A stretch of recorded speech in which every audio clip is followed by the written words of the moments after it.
आज हमारे साथ अनुज धर जी हैं, जिन्होंने शास्त्री जी की मृत्यु के ऊपर पुस्तक लिखी है, who killed my prime minister. तो अनुज से एक बार फिर से हम इस पर बात करेंगे।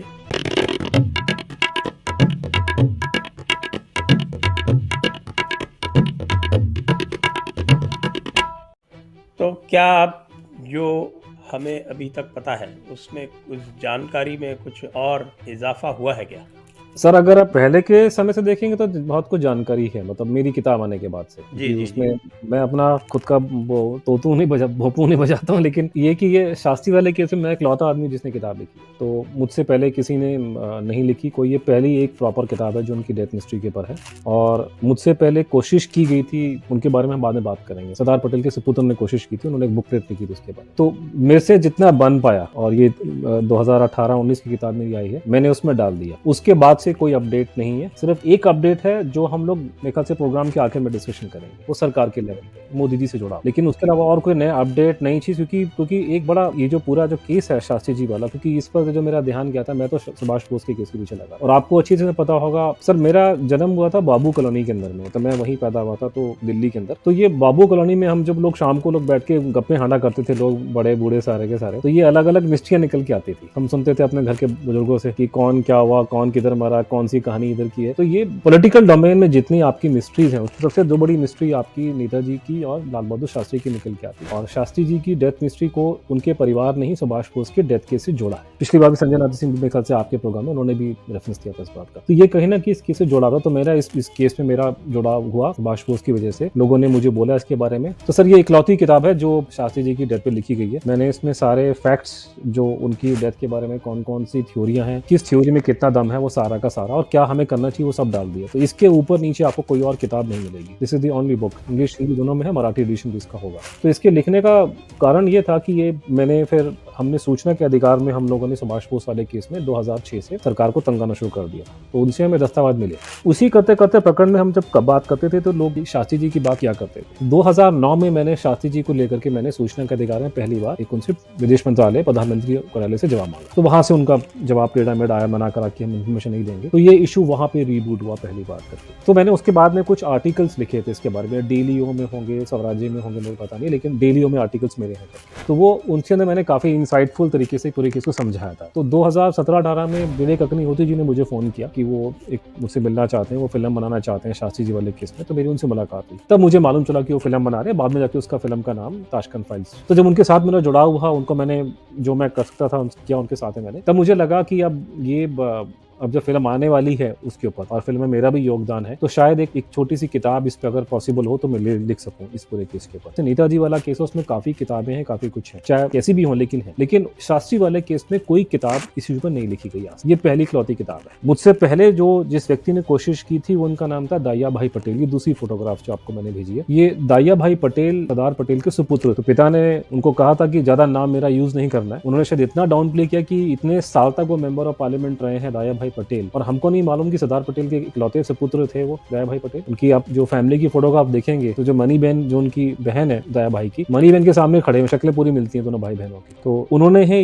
1970 में, क्योंकि ये पार्लियामेंट के बहुत सदस्य थे, इन्होंने ये जो डिबेट्स हुई है पार्लियामेंट में उस जमाने में 60 के दशक में और सन 70 तक, जिसमें अडवाणी जी से लेकर के वाजपेयी से लेकर के दया भाई पटेल तक लोगों ने इसमें हिस्सा लिया। तो इन्होंने कंपाइल करके एक इन्वेस्टिगेशन करके एक बुकलेट निकाली, 80-90 पन्ने की होगी कम से कम। किताब तो नहीं बोलते, लेकिन बुकलेट है। इस बुकलेट को ढूंढना बड़ा मुश्किल हुआ कि ये बुकलेट मुझे मिली नहीं कि भारत में, जो भारत में हमारी सबसे बड़ी दो मोटी लाइब्रेरी है। तो सेंट्रल रेफरेंस लाइब्रेरी दिल्ली के अंदर, और दिल्ली के अंदर वो शास्त्री भवन ही बोला जाता है, उस बिल्डिंग का नाम ही शास्त्री जी के नाम से, जहाँ पे इन्फॉर्मेशन ब्रॉडकास्टिंग मिनिस्ट्री वाले अपनी प्रेस ब्रीफिंग करते हैं। तो शास्त्री भवन के सेंट्रल रेफरेंस लाइब्रेरी में आपको दुनिया जहान भर की, आपको ईस्ट इंडिया कंपनी से लेकर के आज तक की किताब मिल जाएगी। ये किताब बुकलेट वहां मुझे नहीं मिली। बुकलेट्स, किताबें, रिपोर्टें, कमीशन, इंक्वायरी सब वहां मिल जाएंगी आपको। जैसे कि वो जैन कमीशन की रिपोर्ट है राजीव गांधी मर्डर केस वाले में, वो कहीं नहीं मिलती है, लेकिन वो सेंट्रल रेफरेंस लाइब्रेरी में दिखाई दे जाती है। तो ये वहां पे नहीं है। फिर भारत की जो नेशनल लाइब्रेरी है वो कलकत्ता में, वो दिल्ली में नहीं है। अंग्रेजों के जमाने से वो यहाँ अभी तक वापस लेके नहीं आए, वो लोग वहीं के वहीं। वहां मेरे ख्याल से मिलियंस ऑफ बुक्स पड़ी है, मतलब अलग अलग बेसमेंट बने हुए हैं, वहां पे भी दुनिया जहान भर बुकलेट्स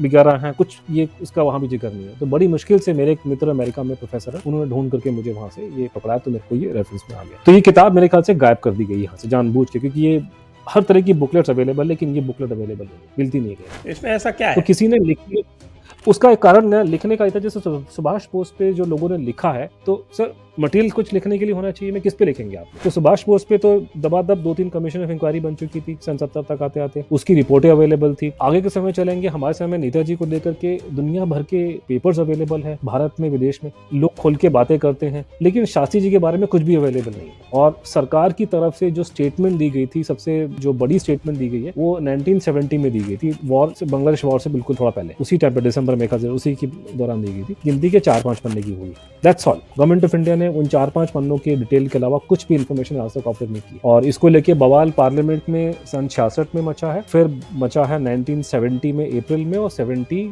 दिसंबर में। उसके बाद कभी ये मुद्दा पार्लियामेंट में नहीं छाया, सिर्फ सन 70 के दशक में ही हल्का सा ये मुद्दा उछला था, 1970 में, 70 दशक के 70 के, उसके बाद कभी ये मुद्दा लोगों ने छोड़ दिया। उसका मतलब इसके पे कोई बातचीत लोग नहीं करते, उनकी फैमिली ने भी बहुत ज्यादा एक्टिविटी नहीं दिखाई इसको लेकर। अगर वो भी समय पे अगर कोर्ट में चले जाते, कोर्ट केस कर देते, तो शायद कुछ होता। तो कभी शास्त्री जी के सपोर्टर्स ने, कभी जो नेताजी के सपोर्टर्स ने जो करा, वो उन्होंने नहीं करा, तो ये केस वहीं का दबा रह गया। अब इसके खुलने के आसार नहीं के बराबर, तो ये केस पीछे रह गया। लेकिन आम जनता में धारणा सब लोगों में है कि कुछ ना कुछ गड़बड़ हुई थी केस के अंदर। तो ये जो पुस्तक दया भाई पटेल जी की है, इसमें क्या विशेष बात है?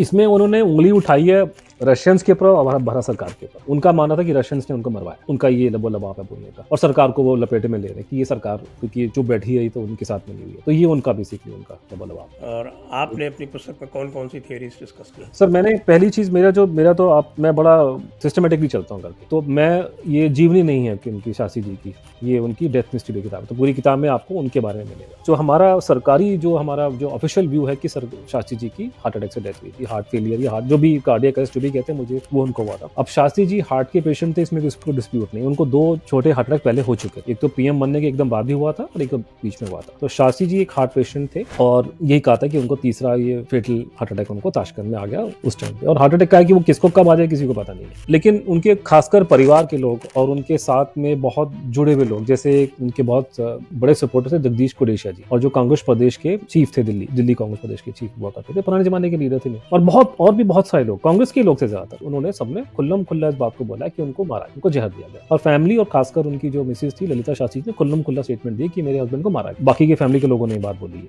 अभी तक बोलते हैं। तो वो तो पहले हमको ये देखना है कि ये उनकी बात में कितना जोर है। अब प्रॉब्लम ये है कि ताशकंद में क्या हुआ, उसकी हमको जानकारी सिर्फ सरकार के थ्रू मिल रही है, उसकी कोई इंडिपेंडेंट आपको वेरिफिकेशन करने का स्कोप नहीं है, क्योंकि 5-6 लोग थे जो गवाह थे उनकी डेथ को, शास्त्री जी की। 10 जनवरी 1966 को शाम को 8 बजे के आसपास मेरे ख्याल से उनकी कोई ताशकंद का वो सम्मेलन हुआ था, तो वो खत्म हुआ है। रात को 10 बजे कोई पार्टी वार्टी वहाँ पे होती है उनके लिए, वहाँ पे शास्त्री जी बिल्कुल खुश मिजाज होते हैं, बड़े अच्छे दिखाई दे रहे होते हैं। रात को 10 साढ़े 10 बजे के आसपास वो अपने दाचा में उनको रहने का इंतजाम किया था अलग से। तो जो हमारा भारत का पूरा डेलीगेशन वहाँ गया था, हमारे विदेश मंत्री, हमारे विदेश सचिव, गृह मंत्री, सब लोग वहाँ मौजूद थे उस जमाने, डिफेंस मिनिस्टर भी, और शास्त्री जी वो सब लोग वहाँ पे, उनको तो रखा था होटल के अंदर, और यहाँ होटल के दूर एक दाचा था स्पेशल, अयूब खान के लिए भी दाचा अलग था जहाँ तक मुझे पता, और इनको भी अलग से एक उन्होंने विला दे रखा था। विला में 5-7 लोग थे, कुछ 2-3 रशियन कुक थे, एक इंडियन कुक था मोहम्मद जान, जो वैसे एम्प्लॉय था हमारे एम्बेसडर थे हमारे टी.एन. कौल साहब इंदिरा गांधी जी के रिलेशन में लगते थे, पुराने बड़े खासम खासे पंडित जी के टाइम से। और उसके अलावा वहाँ पे दाचा के अंदर जो शास्त्री जी के साथ में एक थे डॉक्टर आर.एन. चुग, जो उनके डॉक्टर थे बहुत पुराने, यहाँ सफदरजंग हॉस्पिटल में एचओडी भी थे इंटरनल मेडिसिन के डिपार्टमेंट के। और उनके साथ एक थे जगन्नाथ साहब, पब्लिक सेक्रेटरी हो गए, एम.एन. शर्मा, वो भी उनके प्राइवेट जो सिक्योरिटी टाइप हो गए उनके। एक उस जमाने में तो ये आपकी ये सिक्योरिटी ज्यादा थी नहीं, तो एक आर कपूर सिक्योरिटी इंचार्ज थे, तो मोस्ट लाइकली वो आईबी के आदमी रहे होंगे, क्योंकि उनसे पहले जीसी दत्ता वहाँ पे थे, वो आईबी के जॉइंट डायरेक्टर थे। तो अगर दत्ता साहब के बाद अगर ये आए हैं तो he must be also joint director in IB, R Kapoor. तो R Kapoor was security incharge, और उनके साथ में उनका एक रामनाथ नाम के उनका अटेंडेंट था, जो शास्त्री जी का पर्सनल उनके बहुत टाइम से लगा था। तो वो कहानी ये बोली जाती कि रात को जब उनको अगले दिन 11 तारीख की सुबह को उनको भारत वापस आना, और रात को 12 बजे के आसपास शास्त्री जी सोते हैं, खाना वाना खाते हैं। खाना मोहम्मद जान ने बनाया था, डिलीवर करने वाला रामनाथ था। वो खाना खाने के बाद उन्होंने शास्त्री जी ने कहा कि लाइटें बुझाओ और मैं जा रहा हूँ, मैं सो रहा हूँ, और उसको रामनाथ को कमरे से बाहर कर दिया। 12:30 के आसपास की बात है, और बाकी लोगों ने सामान पैक करना शुरू कर दिया कि कल अगले दिन सुबह उनको निकलना था। तो वहाँ पे उनकी टेस्टमनी है जगन्नाथ साहब की और एम.एम. शर्मा की और आर कपूर की, सरकार के थ्रू, कि रात को 1:30 बजे देखा तो शास्त्री जी दरवाजे पे खड़े। तो नाइट गॉन में चल करके वहीं आ गए, थोड़ा सा सा उनको शक्ल से लगा था कि तकलीफ में है, अब बोला डॉक्टर, और एकदम से मुड़ गए। तो फटाक से उन्होंने जाकर के कपूर ने और पकड़ा उनको और उनको ले गए वापस। और तीसरा आदमी मेरे ख्याल से साहे जो है भागा कि वो डॉक्टर जो साहब थे वो फर्स्ट फ्लोर में सोने चले गए। तो वहां से वो डॉक्टर चुप को लेकर के भगा आए, तो उनको एकदम से खांसी बड़ी जोर से और छाती में बहुत तकलीफ थी। और वो डॉक्टर साहब को शायद लग गया कि ये बचेंगे नहीं, तो वो भी रो पड़े। तो शास्त्री जी बोलते कि ओ मेरे राम, ओ मेरे भगवान, ओ मेरे राम, ओ मेरे बाप, ओ मेरे राम, ओ मेरे बाप, ये उनके शब्द थे और कुछ नहीं उन्होंने बोला। और ये भी रो पड़े कि बाबूजी आपने मुझे मौका नहीं दिया, ये डॉक्टर चुप के शब्द हैं। उनको लोग सब बाबूजी बोला करते हैं, शास्त्री जी सारे स्टाफ वाले सब उनको बाबूजी बोलते। वहां से करके फिर उनको रात फटाफट खबर फैली। फिर रात को ही 2-3 बजे अयूब खान और ये सब भारत के सब लोग और वो रशियन सब वो आ गए। अगले दिन सुबह 8 बजे के आसपास उन्होंने बॉडी को उन्होंने डिस्पैच कर दिया यहाँ पे, और 2:30 बजे 11 तारीख को भारत में बॉडी आ गई। तो अब प्रॉब्लम ये है कि इसका पोस्टमार्टम नहीं हुआ। ये तो मैंने सूचना के अधिकार में उन्होंने मुझे बता दी कि पोस्टमार्टम ना यहाँ पे हुआ ना भारत में हुआ। तो अगर कोई जहर का एलिगेशन दे रहा तो वो हम स्थापित कैसे करें? तो मेरे पास में बहुत थोड़ा मटेरियल है वो काम करने के लिए। मटेरियल ये था कि शास्त्री जी की मैंने डेड बॉडी की फोटोग्राफ उठाई। तो डेड बॉडी की फोटोग्राफ्स है, ताशकंद में है, ब्लैक एंड व्हाइट में, क्लोजअप है, थोड़ा पीछे से भी है। और उसके बाद में एक अमेरिका में लाइफ मैगजीन आया करती थी उस जमाने में, बहुत सुंदर फोटोग्राफ कलर खींचा करते थे। तो लाइफ मैगजीन ने बहुत उनकी क्लियर कलर पिक्चर्स उनकी उठाई है जब वो दिल्ली में उनको लाया गया। जब दिल्ली में लाया गया तो जो आजकल का 10 जनपथ है वही शास्त्री जी का ऑफिस था। तो वो बॉडी को लाके उन्होंने वहां डिस्प्ले किया और उसकी कलर फोटोग्राफ्स ली गई। फिर मैंने क्या किया कि मैंने ये सारी फोटोग्राफ्स इकट्ठी करी, 3-4 वहां की और यहाँ की। उसके अलावा जो फैमिली ने क्या स्टेटमेंट दिया कि बॉडी की कंडीशन क्या थी वहां, जैसे कि उनके मिसेस ने बाद में स्टेटमेंट दिया है कि शरीर की हालत, ऐसा शरीर फूल गया था कि हमको बनियान वगैरह को फाड़ना पड़ा था, कुर्ता निकलने को नहीं हो रहा था। तो इस तरह का मैंने डेटा निकाला। फिर उसके बाद ताशकंद में क्या हुआ था, डॉक्टर चुग आए, डॉक्टर चुग ने कौन सा इंजेक्शन लगाया उनको, जब वो नहीं बचे तो फिर वो रशियन डॉक्टर्स आ गए। रशियन डॉक्टर्स ने क्या किया, फिर जब वो नहीं बचे तो उनकी बॉडी को एम्बाम किया गया, उन्होंने सरकार ने बोला। तो एम्बामिंग करने के लिए कौन सा आप लोगों ने लिक्विड इस्तेमाल किया, कितना क्वांटिटी थी इसकी, तो ये सब डेटा मैंने इकट्ठा करके मैंने 8-10 फॉरेंसिक पैथोलॉजिस्ट से बातचीत करी। फॉरेंसिक पैथोलॉजिस्ट वो होते हैं जो पोस्टमार्टम करते हैं, और तो उसमें अलग अलग एक्सपर्ट थे, कोई टॉक्सिकोलॉजी का एक्सपर्ट है, कोई जहर का एक्सपर्ट है, और बट इसेंशियली सारे के सारे पोस्टमार्टम वाले डॉक्टर थे। सब 10 के 10 8-10 के लोगों ने सब ने मुझे बोला ये जहर है एंड ये it is not possible. 3-4 doctor उसमें से ऐसे थे जिन्होंने, क्योंकि ये इशू बहुत वो सेंसिटिव है तो हर एक आदमी खुल के बोलेगा, उसमें से 3 लोग 3 या 4 डॉक्टर्स ने मुझे राइटिंग में स्टेटमेंट दिया। तो उसमें से एक बहुत जाने माने कलकत्ता में, बंगाल में हमारे डॉक्टर गुप्ता हैं, वो HOD रह चुके हैं वहाँ के फॉरेंसिक पैथोलॉजी डिपार्टमेंट के। तो उनका रिटन स्टेटमेंट, उन्होंने रीजनिंग बताई उन्होंने। जैसे फॉर एग्जाम्पल वो बॉडी काले होने के बाद जो ब्लूइश पड़ गई थी बहुत सारी, वो कहते हैं ब्लूइश होती जब हीमोग्लोबिन बॉडी से कम हो जाता है। तो हीमोग्लोबिन कम होने के 2 ही कारण है, जहर है या फिर आपके बॉडी में दम गला घोट के मारा गया, ऑक्सीजन का प्रवाह रुक गया। और अलग अलग प्रॉब्लम्स, जैसे जब उन्होंने बॉडी को देखा था उन्होंने यहाँ पे जो उनकी फैमिली के लोगों का स्टेटमेंट है कि एक तो पीछे यहाँ गर्दन के पीछे छेद था और उस छेद से वो कह रहे खून लाल लाल सा निकल रहा था और सारे उनके टोपी वोपी और सारा तौलिया वलिया सब खून पे लथपथ। एक पेट के नीचे यहाँ पे कट का मार था और ये कहा था कि ऐसे वी शेप ऐसे बनी थी ब्लैक से रंग की, और बॉडी बिल्कुल स्टिफ हो गई और बॉडी ब्लोट कर गई। तो एक फोरेंसिक पैथोलॉजिस्ट ने जो मुझे राइटिंग में लिख के दिया, उन्होंने मुझे बताया कि देखिए बॉडी जो ब्लोट करती है खासकर गर्मी में भी 48 घंटे लग जाते हैं। ये सर्दी का टाइम इतनी ठंड में 48 घंटे का, ये तो 24 घंटे में बॉडी कैसे ब्लोट कर गई है। वो जिस बॉडी को रशिया के डॉक्टरों ने एम्बाम किया हुआ है, और रशिया के जो एक्सपर्ट हैं एम्बामिंग में, रशिया बहुत जबरदस्त एक्सपर्टीज इन लोगों की। अगर आपको पता हो, आपने देखा होगा लेनिन की बॉडी को उन्होंने रखा हुआ अभी तक, और लेनिन की और वो उसकी स्टालिन की बॉडी को देख के लगता है जैसे कल परसों की डेथ हुई हो। इतनी क्लियर बॉडी उन्होंने संभाल के रखी है आज तक। तो वो इतने बड़े अगर रशियन एक्सपर्ट हैं, 100 साल बाद भी बॉडी बिल्कुल इंटैक्ट नजर आ रही है यार, तो ये हमारे 24 घंटे में कैसे बॉडी फूल गई, इतना बॉट जॉब कैसे किसने कर दिया। तो उन्होंने बताया कि जैसे डॉक्टर साहब ने मुझे बताया कि छेद का मतलब, उसने बताया कि उन्होंने एक एस्टीमेट लगाया कि कई बार अगर आपको कोई पोस्टमार्टम नहीं करने दे तो और तरीके होते हैं जहर का पता लगाने के। कई बार ये आंख के अंदर का ये जो लिक्विड होता है इसको निकाला जाता है, बॉडी से ऑर्गन निकाल सकते हैं छेद करके, खून अगर मिले तो वो निकाल दिया। साथ में कहते हैं स्पाइनल कॉर्ड में ना एक स्पाइनल फ्लूइड होता है करके, तो कई बार फ्लूइड को निकाला जाता है जहर का पता लगाने के लिए। तो ज्यादातर उसको निकाला जाता है आपके नीचे की साइड से, लेकिन कई बार गर्दन के पीछे भी छेद कर सकते हैं।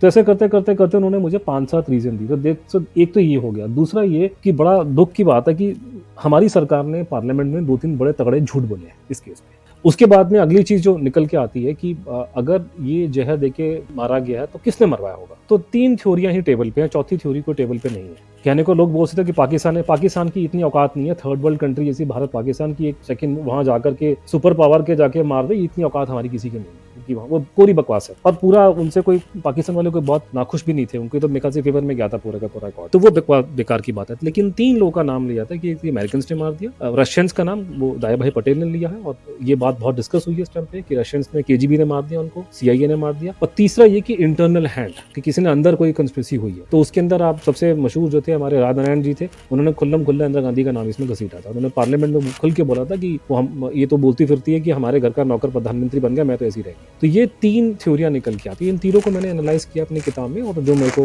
उसके प्रो एंड कॉन्स है वो मैंने वहाँ पे दिखाया।